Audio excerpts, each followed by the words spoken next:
La vraie liberté est à l'intérieur de moi. L'évolution de la conscience humaine et la transformation finale vers une vie divine. Sri Aurobindo a synthétisé les idées orientales et occidentales de l'évolution et a déclaré avec audace que les humains sont des êtres de transition. Ils ne sont pas définitifs, que l'évolution continue et que les humains seront dépassés. C'est l'avenir qui attend l'humanité. Il s'agit d'une aventure de conscience sans précédent sur Terre. Seule la descente du supramental dans l'instrument humain universalisé peut transformer la conscience de la nature physique obscure.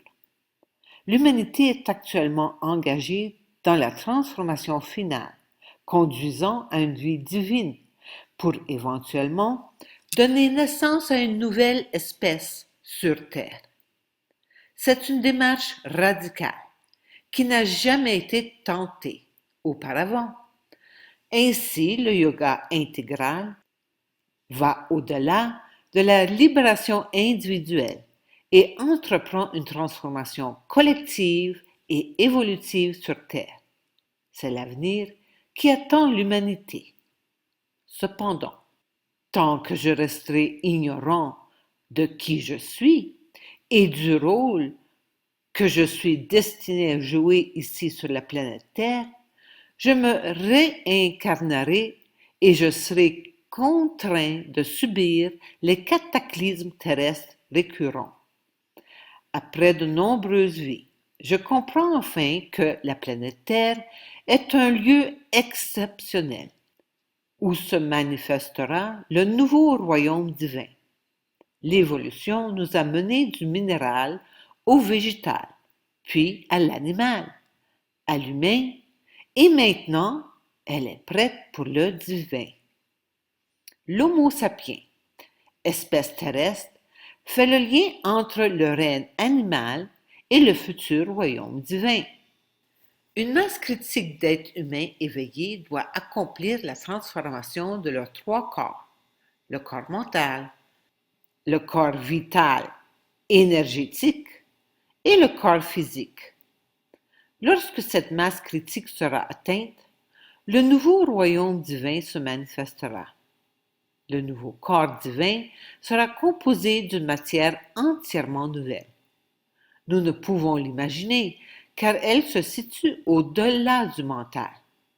Cette transformation ne peut s'accomplir par des moyens tels que l'occultisme, la magie ou des technologies comme la génétique, la robotique, l'intelligence artificielle ou les nanotechnologies. Il s'agit d'une transformation individuelle et intérieure, guidée par l'âme de chacun. L'être humain est l'organisme vivant le plus complexe de l'univers. Nous n'apprenons que les noms et les fonctions des organes et des tissus humains, mais le corps physique subtil, le corps mental et le corps vital sont ignorés. Il est impossible de prouver scientifiquement l'existence de toutes les parties invisibles de l'être humain. Sri Aurobindo a écrit sur 1. L'inconscient, 2. Le subconscient, 3. Le physique, 4. Le vital inférieur, 5. Le vital central, 6. Le vital émotionnel, 7. Le mental expressif, 8. Le mental dynamique, 9. Le mental supérieur, 10. Le mental illuminé, 11. Le mental intuitif, 12. Le surmental, 13. Le supramental, au-delà du mental, et 14. Sat Chit Ananda, être, conscience, béatitude. La plupart des êtres humains fonctionnent selon les niveaux de conscience suivants. 3. Le niveau physique. 4. Le niveau vital inférieur. 5. le niveau vital moyen ou central. 6. Le niveau vital supérieur ou émotionnel. 7. Le niveau mental expressif. Et 8. Le niveau mental logique ou dynamique. Chez l'être humain, tous ces niveaux sont contrôlés par l'ego et ses nombreuses personnalités égotiques. Si je souhaite me connaître mon vrai moi, je dois être capable d'identifier qui contrôle mon corps. Lorsque je prends conscience de mes personnalités égotiques, je peux entamer leur dissolution. Je dois dissoudre ces personnalités car elles ralentissent mon évolution de conscience et entravent la transformation de mes trois corps. Nous vivons un moment critique de l'histoire de notre univers. Depuis des milliards d'années, la matière s'éveille lentement de son inertie, à travers une multitude d'expériences et de souffrances. Le moment est venu où la matière se transformera et le corps humain est le pont entre l'ancienne matière et la nouvelle. Nous allons vivre une transformation profonde et non une simple amélioration matérielle. On parle de transhumanisme, l'amélioration mentale, vitale et physique de l'être humain. Le projet Avatar 2045, très populaire, propose de remplacer progressivement les corps humains par modification génétique afin de créer des avatars immortels et parfaits, dotés d'une intelligence artificielle illimitée. C'est ce que certains appellent la singularité. Il s'agit pourtant de l'équivalent illusoire de la transformation par l'amour infini.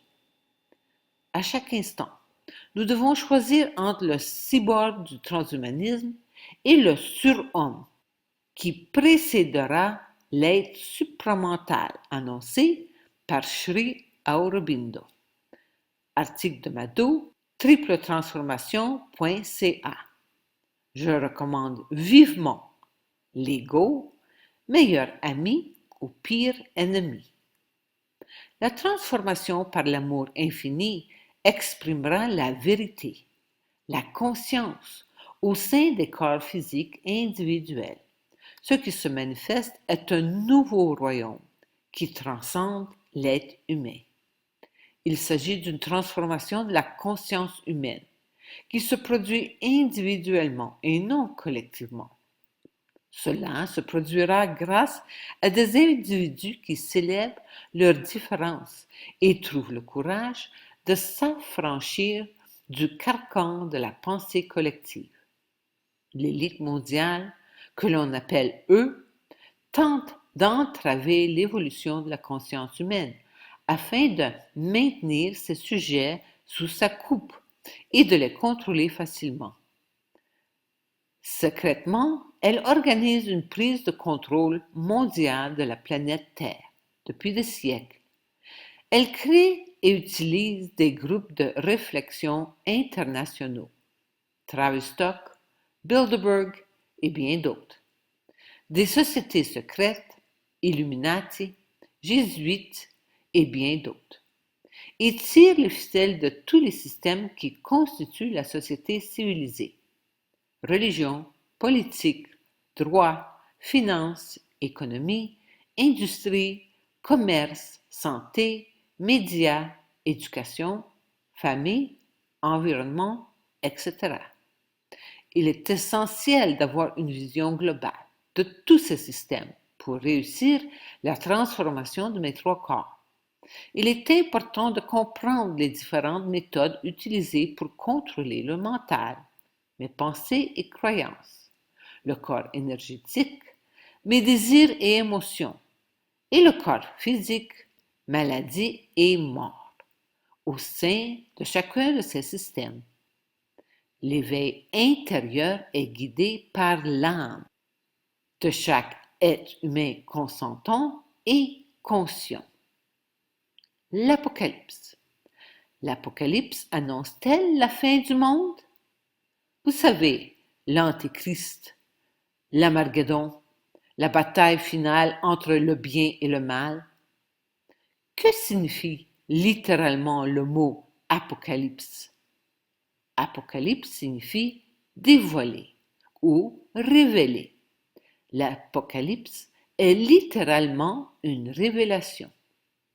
Le livre de l'Apocalypse dans la Bible prédit la révélation d'une grande vérité et d'une sagesse inimaginable.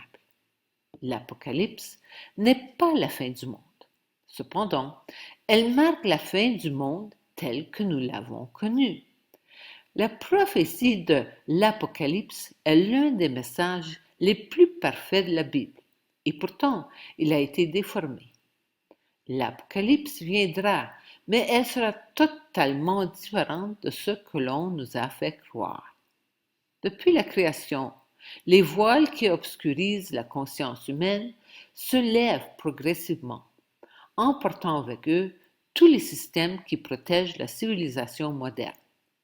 Notre planète est confrontée à des changements climatiques, biologiques, géologiques, magnétiques et cosmiques sans précédent.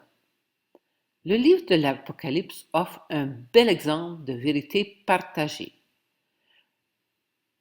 Le dernier livre de la Bible raconte une histoire identique à toutes les autres traditions. Toutes prédisent la révélation imminente de la grande sagesse, du grand secret. Une légende raconte ce secret.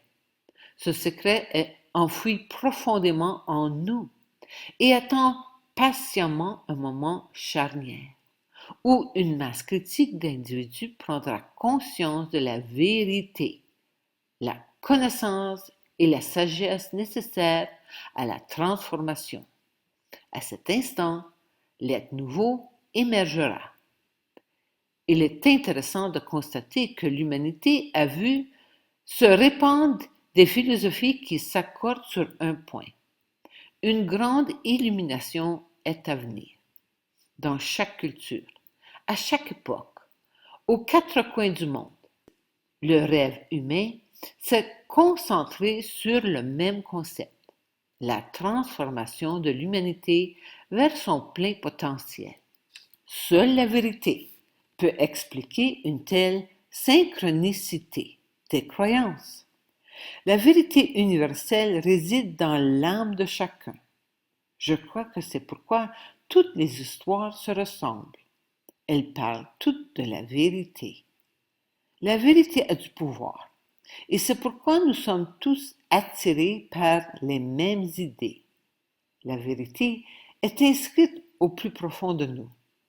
Lorsque nous entendons la vérité, nous en ressentons la résonance intérieure, même si nous ne la comprenons pas.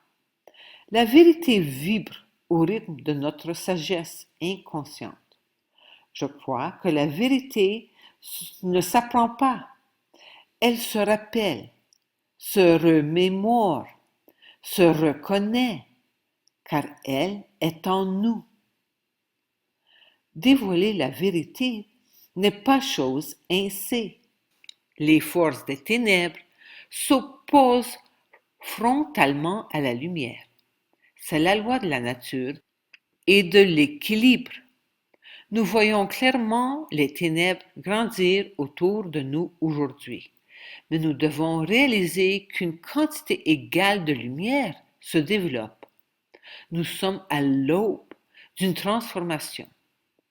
Nous sommes tous profondément bénis de vivre à cette époque, à ce moment charnière de l'histoire.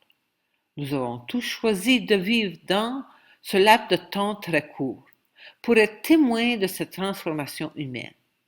Après des millénaires d'obscurité, si nous le choisissons consciemment, nous participerons à cette transformation. La promesse d'une grande transformation a été prophétisée depuis toujours. Jésus a dit, « Rien n'est caché qui ne doive être connu, ni secret qui ne doive être révélé. » Le secret se cache à l'intérieur de nous. Nous devons chercher Dieu non pas dans les cieux, à l'extérieur, mais en nous-mêmes. Tel était le message de tous les grands maîtres mystiques. Le royaume des dieux est en vous, a dit Jésus-Christ. Connais-toi toi-même, a dit Pythagore. Ne savez-vous pas que vous êtes des dieux, a dit Hermès Trismégiste. Et la liste est longue. La seule différence entre Dieu et moi, c'est que j'ai oublié que je suis divin.